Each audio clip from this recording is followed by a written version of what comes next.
Bonjour à tous, j'espère que vous allez bien.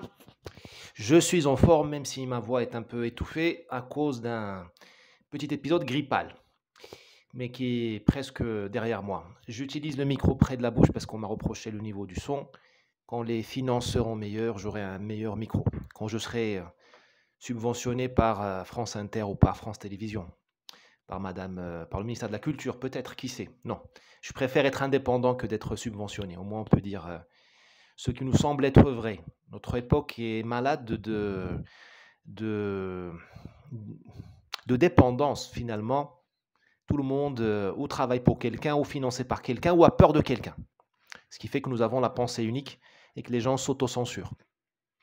Voilà, je serai donc rapide aujourd'hui en raison de mon état. J'essaierai de couvrir 5 thèmes.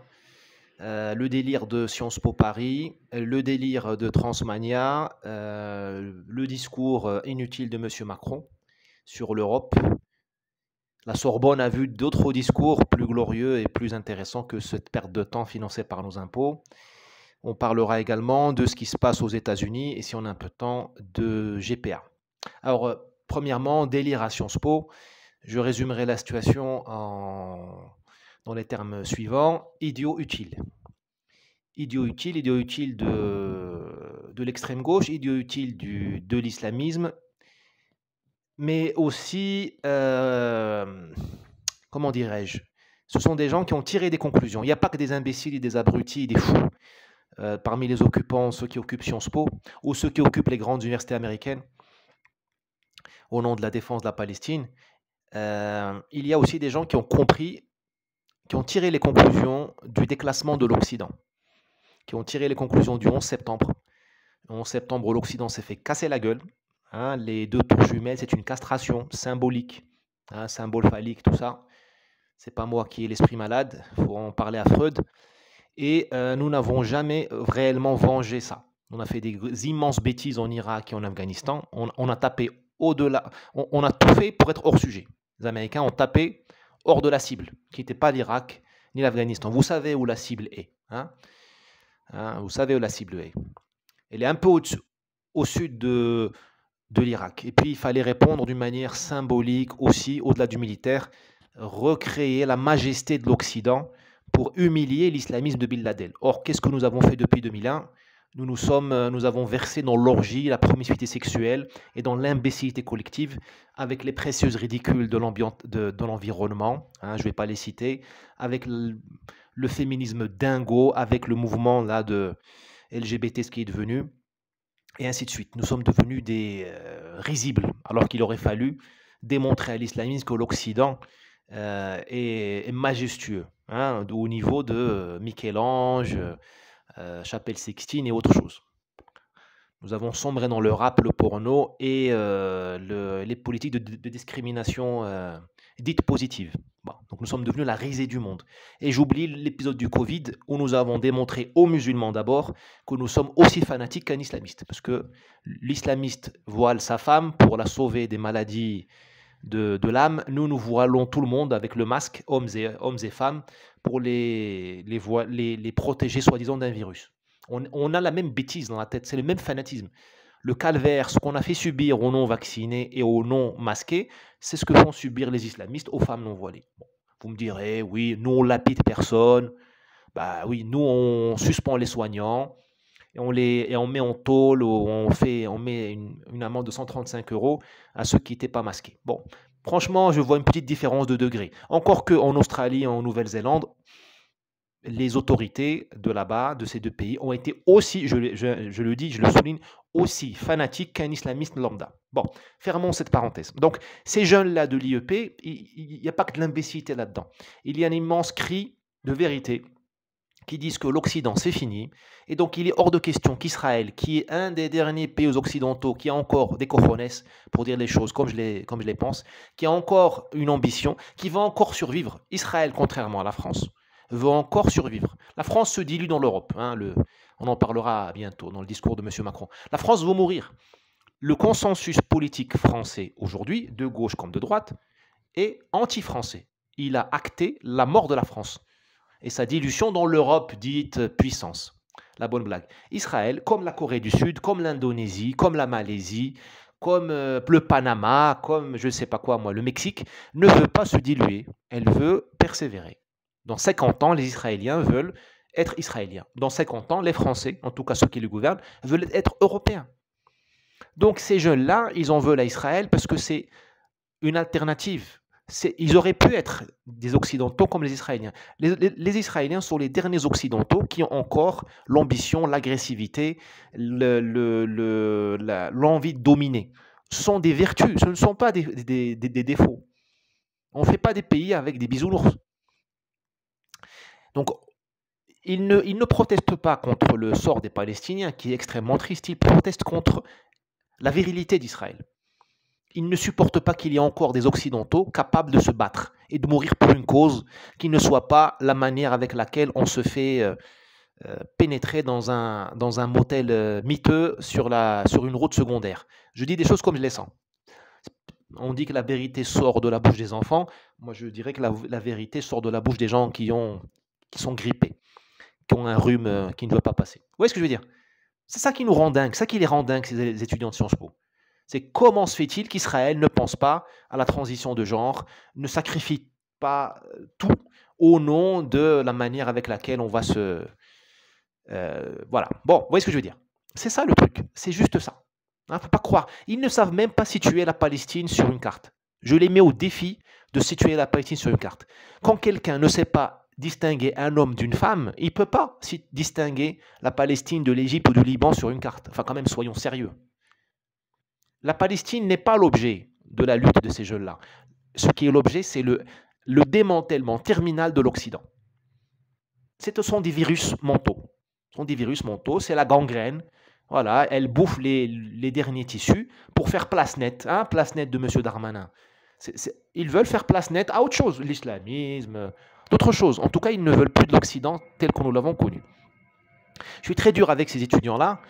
Alors, je ne mets pas tous les étudiants de Sciences Po là-dedans, mais je vous dis ce que je pense réellement. Alors, allons maintenant sur Transmania. Transmania, je ne l'ai pas lu ce livre, mais déjà, je vois la mairie de Paris l'interdit, JC Decaux l'interdit. Alors, 2 mots là-dessus. Le premier, c'est que évidemment, il n'y a plus de libéralisme. On nous dit, alors j'entends souvent certains Français dire, nous sommes malades du néolibéralisme, de l'ultralibéralisme. Mais il est où le libéralisme? Je ne le vois pas. Quand vous voyez qu'une entreprise, un géant de la communication, qui facture plusieurs milliards d'euros par an, me semble-t-il, JC Decaux, au moins 1 milliard d'euros par an, au moins. Donc, ce n'est pas la PME du coin. Quand vous voyez que JC Decaux s'écrase devant le diktat de la mairie de Paris, moi je dis qu'il n'y a pas de libéralisme. Dans un monde d'ultralibéralisme, c'est la mairie de Paris qui s'écrase devant JC Decaux. Ce n'est pas l'inverse. Vous avez JC Decaux qui, comme un chien battu, qui dit « Ah, attention, c'est pas ma faute, je retire toutes les affiches, je renonce à ce chiffre d'affaires. » On n'est pas dans le libéralisme, on est dans autre chose. On est dans le contraire nous sommes dans le contraire de l'ultralibéralisme et du libéralisme. Secondo, vous voyez où on est arrivé. À force de tolérer les imbéciles et les méchants, nous ne pouvons plus dire ce que nous voulons dire. C'est-à-dire qu'on nous a dit tolérer les orientations sexuelles A, B, C, D, par gentillesse et bonhomie et naïveté et candeur, nous les avons tolérés au nom de l'humanisme et au nom de la bienveillance. Bah, moi, sincèrement, tu fais ce que tu veux entre 4 murs. Hein. Mais à force de tolérer, maintenant, c'est nous qui demandons à être tolérés.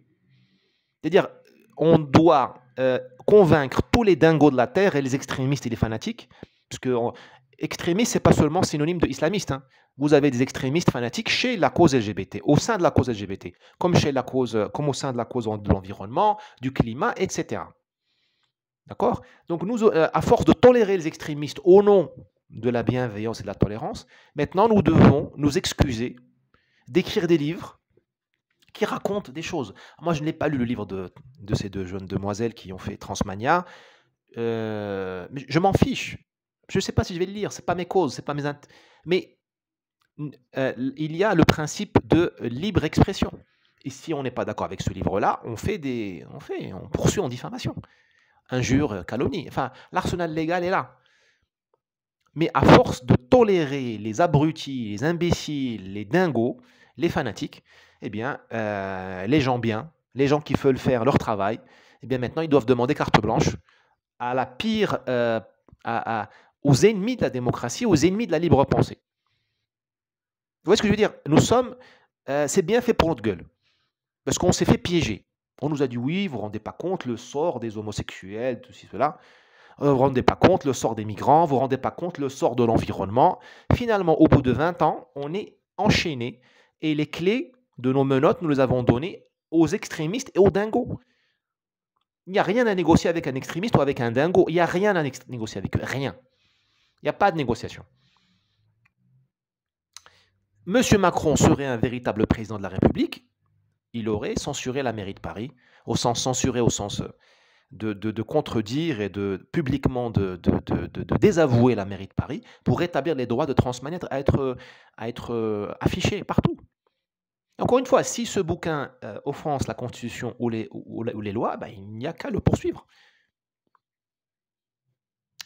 Voilà. L'Occident est victime de sa... On s'est fait piéger. On s'est fait piéger. L'antiracisme, c'est pareil. On s'est fait piéger. Vous ne vous rendez pas compte, nanani, nanana, les minorités, raciales, tout ça. Maintenant, un type, il en tue un autre. Dès que tu dis... Dès que tu décris le type, l'agresseur, on te dit, mais tu ne te rends pas compte, tu es raciste. Mais il s'avère que l'agresseur, il est d'une minorité raciale. Non, non, tu n'as pas le droit. Le type te cambriole, tu pars, miracle, tu le chopes, tu l'enchaînes en attendant que la police arrive, il te traite de raciste. Oui, tu m'as frappé parce que tu es raciste. Oui, tu m'as pris en flagrant délit parce que tu es raciste. Et tu dois te justifier de ne pas être raciste. Vous vous rendez compte? On oublie complètement le crime principal qui est la violation de ton domicile. Et tu te retrouves à discuter avec un type de mauvaise foi, un petit malin pour ne pas dire autre chose. Voilà, mais c'est notre faute. Nous avons été trop gentils, trop naïfs. Bon. Passons à l'autre sujet. La GPA, rapidement, la GPA. Nous payons là aussi le prix de notre candeur. Nous avons tellement été gentils que maintenant nous en sommes à justifier la monstruosité pour ne pas être traité de fasciste ou d'homophobe ou de je ne sais quoi, de réactionnaire. La GPA est contre l'éthique. La GPA est contre la morale. La GPA est contre l'humanisme. La GPA est contre toutes les valeurs de la Constitution française. C'est de la traite humaine, c'est de l'esclavage, et c'est aussi des caprices de riches. Parce que sincèrement, si tu as choisi une certaine orientation sexuelle, tu ne vas pas obliger la société de donner le droit d'avoir des enfants. Je m'excuse. Non, non, je m'excuse. Il faut quand même... il n'y a pas de déjeuner gratis. Donc il faut quand même assumer à un moment donné ses choix. Ou si ce n'est pas un choix, si c'est Dieu qui t'a fait comme ça, et moi je pense que Dieu a fait les homosexuels, les lesbiennes, tout ça, moi je l'admets. Moi je suis le frère de l'homosexuel. Je suis la lesbienne et ma sœur, en humanité, devant Dieu. Demain on sera mort, on sera tous jugés. Et on sera pareil. Et je ne vaux pas mieux qu'elle ou que lui, l'homosexuel. Je ne vaux pas mieux. Je ne vaux pas mieux. Et il ne vaut pas mieux que moi. Mais moi, je ne le condamne pas. Et je ne lui demande pas qu'il me condamne moi non plus. Nous sommes frères devant Dieu. Nous sommes la même chose. Nous avons été faits de poussière. Nous sommes devant Dieu responsables de nos actes. Et je ne sais pas si moi j'irai au paradis. Et je ne sais pas si l'homosexuel ira au paradis. Et moi, j'irai pas. J'en sais rien. Donc, je reste à ma place. Il y a un devoir d'humilité. On ne peut pas condamner les gens comme ça. Mais je suis désolé, si Dieu t'a fait comme ça, ben, tu assumes ce destin que Dieu t'a fait. Tu ne vas pas me dire, moi, que je dois applaudir le fait que tu ailles chercher une Ukrainienne ou une je ne sais pas quoi pour qu'elle te fasse un gosse sur commande. Et tu ne dois pas venir me dire, moi, regarde mon gosse, regarde ma famille, ferme ta gueule. Non, ce n'est pas normal. Je ne vais pas fermer ma gueule.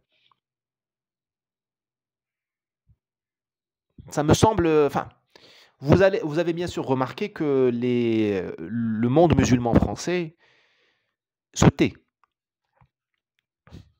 Les musulmans de France se tait, alors qu'on est vraiment à contresens totalement de l'islam. Alors, je ne parle même pas de l'église catholique française qui n'existe plus. Enfin, c'est devenu une espèce de... C'est devenu un... C'est le temple de Nefertiti ou de Luxor. Enfin, je ne sais pas, on est à Luxor. Hein, ce sont des témoins d'un passé. L'église française, s'est transformé en une espèce de conservateur de musée, silencieux. Bah, comme les pharaons ne nous parlent pas, hein. Bientôt, nous allons appeler Champollion pour nous décoder ce que veut dire l'Église. Bientôt, elle va nous dire, moi, je ne dis rien. Voici mes hiéroglyphes, lisez-les. Mais pas à ma place, hein. Si vous trouvez dans la Bible une condamnation de l'homophobie, de l'homosexualité, ce n'est pas moi qui l'ai dit, parce que moi, je suis l'Église, moi, je suis progressiste. C'est la Bible, c'est Jésus, c'est Jesus, c'est Jésus. C'est pas moi. Vous êtes libre de votre interprétation. Vous voyez ce que je veux dire? L'Église est devenue une espèce de témoin silencieux d'une idée morte. Voilà. Bon. Donc bon. Mais moi, je parle de l'islam de France, la GPA. Donc vous voyez, là aussi, j'attire votre attention sur le fait, quel est le moment, là je sors un peu du sujet de la GPA, quel moment nous vivons? Vous avez une offensive islamiste en France qui ignore volontairement les thèmes de mœurs. Je ne dis pas sociétaux, parce que sociétal est un terme qui est fait pour noyer le poisson. Il n'y a pas de sujets sociétaux, il n'y a que des sujets de mœurs et de coutumes. Je ne sais pas comment on dit ça en arabe. Al-akhlaq wa sulukat. Il n'y a que ça. Ça, les vrais. Mais on ne peut pas dire les mœurs et les coutumes parce que ça va alarmer les gens. On dit les sociétaux, hein, comme si c'était un problème technique. Ce n'est pas un problème technique, c'est un problème essentiel. C'est la limite entre l'être humain et l'animalité. Aujourd'hui, tout nous pousse vers l'animalité. Tout. Bon, revenons donc au sujet de l'islam. L'islamisme en France s'occupe aujourd'hui, et là il est extrêmement intelligent, il s'occupe de dynamiter les piliers de la République, qui sont l'école. Police, école, demain vous aurez l'entreprise. C'est déjà le cas. Géox, Strasbourg. Police, école. La Troisième République est un régime, c'était Clémenceau, les policiers de la PJ de Paris, et c'était l'école. La Troisième République, c'est l'école. La République française qui est née de cette Troisième République, hein, parce que, petit rappel, jusqu'en 1871, nous étions dans une forme qui était monarchique impériale. 71-75, il y a eu un flottement. En 75, la République a été fondée. Et la 4e et la 5e République ne sont que les successeurs de la 3e République, en essayant de la rendre meilleure. Et De Gaulle a trouvé la meilleure solution pour la rendre gouvernable et stable.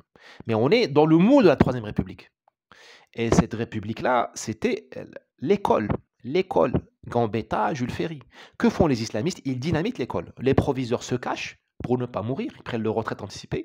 Les profs se cachent pour ne pas mourir. Les syndicats de profs se cachent pour ne pas mourir. Les ministres de l'Éducation se cachent dans leur fantaisie Alice au pays des merveilles pour ne pas avoir à gérer le réel. Le réel est celui de l'humiliation de l'école de la République par l'islamisme. Entre nous, celui qui décapite a le dernier mot. Vous serez d'accord avec moi. Celui qui porte le sabre a le dernier mot. En général. D'accord? On ne lutte pas contre des sabres avec des livres. D'accord? Si les livres permettaient de lutter contre les sabres et les bombes et les grenades et les tirs de Kalachnikov, ça saurait. Hein, l'industrie de l'armement aurait fait faillite. Voilà, l'islamisme ne s'occupe pas de la GPA, il ne s'occupe pas de ces problèmes-là parce qu'il est concentré sur dynamiter les piliers de la République. Et il le fait brillamment. Il a humilié les forces de police, décapité, rappelez-vous du couple de policiers décapités chez lui ou égorgés chez eux dans 78, il y a quelques années. On attaque au mortier les commissariats de police en France en toute impunité. Toute impunité. Et les écoles, voilà, vous savez ce qui s'y passe. Demain, ce sera les PME, PMI. Et là, bon courage. Parce que là, l'économie va s'arrêter. Quand un patron français qui est déjà maltraité, matraqué par les impôts, les normes, quand il va devoir gérer l'islamisme dans son réfectoire, dans son vestiaire, dans son entreprise, l'entreprise va s'arrêter. Vous aurez un arrêt de l'économie française. Je prends les paris. J'aimerais ne pas avoir raison. Mais on roule vers l'arrêt de l'économie française. Je dis bien l'arrêt, je ne dis pas autre chose. Vous, les Français, vous n'êtes pas préparés pour gérer ça. Vous n'êtes pas un peuple de diversité. Je le répète, vous n'êtes pas un peuple de diversité. Vous avez expulsé les protestants qui étaient blancs et chrétiens, comme vous. Et même souvent, ils étaient nobles. Ce n'était pas la lie de la société, c'était les meilleurs Français. Saint-Barthélemy, tout ça. l'édit de Nantes, vous les avez mis dans des ghettos, La Rochelle, tout ça, des places de sûreté, ce sont des ghettos. Et après la révocation de l'édit de Nantes par Louis XIV, vous les avez expulsés vers la Hollande, Afrique du Sud et autre chose. Donc, vous n'êtes pas un peuple qui gère la diversité. Donc, vous ne pourrez pas gérer ça. Enfin, vous pourrez gérer ça avec beaucoup de sang, mais bon, ça ne s'appelle pas gérer, ça s'appelle casser un pays. Bon, je suis pressé aujourd'hui, je ne vais pas m'étendre sur le sujet. On est GPA, USA. Ah oui, avant d'aller aux États-Unis, le discours de M. Macron, qui a fait 2 heures, que je résumerai en quelques secondes. L'Europe est mortelle. Chapeau l'artiste. Merveilleux génie de la finance. Merveilleux Mozart de la philosophie. Il a découvert la mortalité de l'Europe. Alors moi, je vais l'aider. L'Europe est déjà morte. L'Europe que nous avons connue, l'Europe qui en valait la peine, celle de Sissi, impératrice, celle d'Albert Camus, celle de Michel-Ange, celle de Machiavel, celle de Balzac, de Flaubert, de Rousseau. L'Europe, cette Europe-là est finie, est terminée. D'un côté, il y a l'offensive du plastique par les États-Unis, plastique, hein, Starbucks, le café dans le plastique, McDo, le sandwich fait de plastique que tu manges dans un emballage en plastique. Le rap, le R&B, la pop musique, une musique en plastique. Hein, on a remplacé les mélodies en porcelaine et en céramique par du plastique vil, du pétrole. Ça sent les polymères. Voilà, d'un côté, et de l'autre, vous avez l'offensive islamiste ou africaine. C'est-à-dire que nous avons remplacé Sissi impératrice par Aya Nakamura. Vous avez remplacé le bistrot du coin par le kebab. Vous avez remplacé le club de la République, le club où on forgeait l'humanité, la virilité, on forgeait où les hommes se réunissaient. Nous avons remplacé ça par des bars à chicha. Voilà l'Europe. L'Europe réelle, le résultat de 50 ans de construction européenne. De Berlin à Barcelone, en passant par Paris et Milan, tu es en terre arabe et africaine. C'est une catastrophe. C'est une catastrophe. Même pour nous, les Arabes et les Africains. Parce que nous ne voulons pas... Moi, je ne veux pas me sentir à Marrakech quand je suis à Paris ou à Barcelone. Quand je suis à Milan, je veux voir des Milanais. Je ne veux pas voir des Africains, ni des Marocains, ni des Tunisiens. Enfin, c'est quand même... Ce n'est pas xénophobe. C'est mon droit au dépaysement. Et c'est votre droit d'identité que cette Europe-là a tué. Donc l'Europe est morte. Donc M. Macron... Oraison funèbre de l'Europe, si vous voulez. Monsieur Macron croit qu'il fait l'oraison funèbre de la France et qu'il chante l'extrait d'acte de naissance de l'Europe. Or, il se trompe. Il est en train de chanter, de réciter l'oraison funèbre de l'Europe. Il est en train d'avorter l'Europe. Cette Europe que M. Glucksmann, Mme von der Leyen, M. Macron, M. Bayrou, M. Sanchez en Espagne, Mme Meloni en Italie, Mme Merkel en Allemagne, M. Scholz et ainsi de suite, cette Europe-là est un avortement. C'est un bébé qui est né mort. C'est une tragédie. Je vous l'ai dit, elle est morte par l'Ouest et par le Sud. Nous avions une chance de nous reconstruire par l'Est. Elle a été coupée. Il y a un cordon ombilical de l'Europe vers Moscou, vers vers l'Asie centrale. Ce cordon est coupé. Ou le jour où on a coupé Nord Stream. Symboliquement, nous avons coupé ce cordon. Rappelez-vous le symbole phallique. Hein, le 11 septembre, on a coupé le pénis. Et là, nous avons coupé le cordon ombilical qui alimentait l'Europe avec certains nutriments. Parce que le russe est un Européen qui nous énerve parce qu'il nous dit certaines vérités. C'est la virilité, c'est l'agressivité, c'est l'impérialisme, c'est la non-démocratie, c'est une femme est une femme, un homme est un homme. Ah, oui, c'est comme ça, c'est énervant, mais c'est comme ça. C'est l'amour de l'aventure, les grands espaces. Hein, la Russie est un pays colonial, il colonise la Sibérie. Parce que la Sibérie n'est pas russe, si vous voulez. C'est la violence des grandes invasions et c'est la violence du quotidien. Le Russe a lutté contre le Tartare, contre les Turcs, contre tout plein de peuples qui l'ont colonisé, qui l'ont humilié, il a fait la subversion. Parce que la Russie est un miracle. La Russie est née sous la botte de l'impérialisme. Des Polonais, des Turcs, ainsi de suite. Et des gens de l'Est, hein, les Gengis Khan, enfin, tout ça. Ce que les Russes ont pris dans la gueule, c'est énorme. Euh, voilà, donc on a coupé avec ça. On a coupé avec ça, euh, grâce ou à cause de cette guerre avec l'Ukraine. Bon. Donc on s'est coupé. Alors il nous reste plus que le Nord, mais le Grand Nord, qu'est-ce qu'il y a? Qu'est-ce qu'il y a? Il n'y a plus de Vikings, il n'y a que des... Bon, allez, on va pas non plus...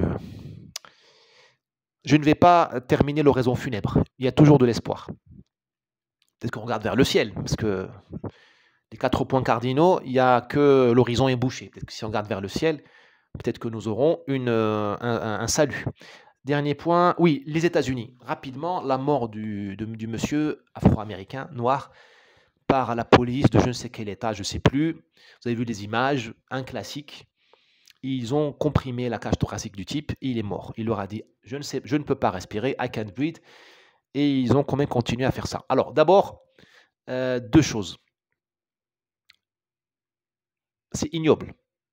C'est quand même ignoble de mourir entre les mains de la police. C'est ignoble de mourir asphyxié. Ignoble. Donc, il y a très certainement beaucoup de choses à revoir dans les actions de la police américaine. Beaucoup de choses à voir. Moi, je ne veux pas savoir si ce monsieur est un trafiquant, s'il a un casier judiciaire ou pas. Normalement, à moins qu'on tire sur la police, on n'a pas ou qu'on les mord, ou qu'on les poignarde, on n'a pas à mourir pendant une interpellation. Il y a à l'évidence des excès de violence chez les flics américains. Il n'y a qu'à voir les courses-poursuites. Allez sur YouTube, vous verrez les poursuites, la manière avec laquelle ils abordent les personnes. C'est très violent. Ce peuple est violent. L'Amérique est violente. Alors, la violence, elle est chez les Noirs, chez les Blancs. Hein. Il y a pas moi, je ne vois pas d'anges et de démons. Moi, je vois des êtres humains. Elle est chez les Blancs et chez les Noirs. Elle est chez les flics et chez les civils. C'est un peuple violent. C'est l'identité américaine. C'est pour ça que moi, je me tue à dire, nous ne sommes pas américains. Bon sang, nous ne sommes pas américains. Nous n'avons pas leur puissance, nous n'avons pas Elon Musk. Parce que les Sud-Africains qui veulent créer PayPal et Tesla, ils vont aux États-Unis, ils ne vont pas en France. Nous, on récupère d'autres profils. Comme ça. Mais nous ne sommes pas aussi violents. À l'inverse, de l'autre côté, nous ne sommes pas aussi violents que les Américains. Nous sommes un peuple pacifié. Eux ne sont pas un peuple pacifié. Bon, donc il y a une violence très américaine. Deuxième point, il y aura 3 points. Deuxième point, même les femmes maintenant résistent aux interpellations aux États-Unis. Je suis de près ce qui se passe. Vous avez maintenant des femmes, ce qui était impensable avant le Covid. Hein. Vous avez des femmes qui fuient les interpellations, course-poursuite sur 50, 70 km, à 200 à l'heure. Des bonnes femmes. Alors que c'était, par les hormones, par la culture, l'apanage des hommes. Ces bêtises-là, hein, la fuite, le tirer sur les flics. Maintenant, les femmes ne s'interdisent plus la violence. C'est dramatique, ça veut dire que les Américains sont dans un tel état de dégradation morale que même les femmes se permettent la violence. La violence est verbale. Le flic arrive pour lui dire « Bonjour madame, je vous arraisonne parce que votre clignotant ne clignote pas ». Elle commence déjà par dire des gros mots. Femme blanche et noire. Hein. La dégradation ignore les races. C'est quand même dramatique qu'une femme soit aussi vulgaire, soit aussi dégradée. Vous voyez ce que je veux dire? Ce franchissement des frontières hormonales, culturelles, cette abolition de ces frontières-là veut dire que le mal américain est profond. C'est la moelle épinière qui est pourrie. Ce peuple a un grave problème. Grave problème, beaucoup plus que ce que je craignais. Depuis le Covid, les femmes américaines, il y a de plus en plus de femmes qui sont auteurs d'agressions verbales physiques. C'est hallucinant. Je répète qu'hormonalement, ce sont les hommes et les hommes jeunes qui sont fabriqués pour être violents. Vous voyez le nombre de détenus en France, hommes et femmes, la différence est un facteur de 10. Au Brésil, il y a 500 000 prisonniers hommes et 25 000 prisonniers femmes. Alors, tous ceux qui nous disent, oui, c'est la pauvreté qui mène vers la violence, moi, je leur donne ce chiffre-là. Les femmes, en général, sont plus pauvres que les hommes. Eh bien, elles sont 10 fois moins violentes. Bon, donc l'argument que la pauvreté mène au crime, on le ferme, on passe à autre chose. Bon, voilà. Troisième point, je prends les paris. Ne vous attendez pas à des violences aux États-Unis par rapport à ce monsieur-là qui est mort. Je ne pense pas. Puisque M. Biden est au pouvoir, les démocrates n'ont aucun intérêt à ce que les Noirs brûlent des villes ou demandent la dissolution de la police ou fassent un tapage. Parce que ils ont fait le tapage Black Lives Matter, George Floyd, quand M. Trump était au pouvoir. Là, ça les intéressait de faire du bruit. Maintenant que les démocrates sont au pouvoir, ils veulent renouveler leur... Je les vois mal faire une campagne. Il y aura peut-être des émeutes à droite à gauche, mais il n'y aura rien d'organisé comme Black Lives Matter, qui était un phénomène très mal étudié d'ailleurs, qui était une manipulation de l'élection américaine. Black Lives Matter a largement perturbé les élections américaines. La campagne de M. Trump a largement déstabilisé le pays. Il y a des villes qui étaient brûlées, hein. Portland, je ne sais plus, là, dans le Minnesota, là, Minneapolis, je ne sais plus quoi. Ça a été fait pour déstabiliser le débat et déstabiliser Trump. Là, je ne pense pas. Donc, quand on nous dit Black Lives Matter, en fait, Black Lives Matter when Democrats are in the opposition. Hein. Quand les démocrates ne sont pas au pouvoir. Mais quand les démocrates sont au pouvoir, Black Lives, malheureusement, do not matter. Bon, allez. Amusez-vous bien. Souhaitez-moi bon rétablissement. Et que Dieu vous garde. Et vive la France. Et regardons de temps en temps vers le ciel. Peut-être que nous verrons des réponses. À défaut de réponse, vous verrez peut-être une traînée de satellites de M. Musk, des lancements de Starlink. Vous verrez au moins ça. Je vous souhaite de voir les Starlink dans le ciel, on dirait des météorites, et peut-être un signe d'en haut de notre Créateur. Il n'y a pas mieux que ça. Allez, ciao. Partagez bien sûr cette vidéo, hein, j'allais oublier de le dire, et n'hésitez pas à la commenter et à cliquer sur like, parce qu'au regard des propos que j'ai tenus, il est hors de question que l'algorithme me propage. Ciao.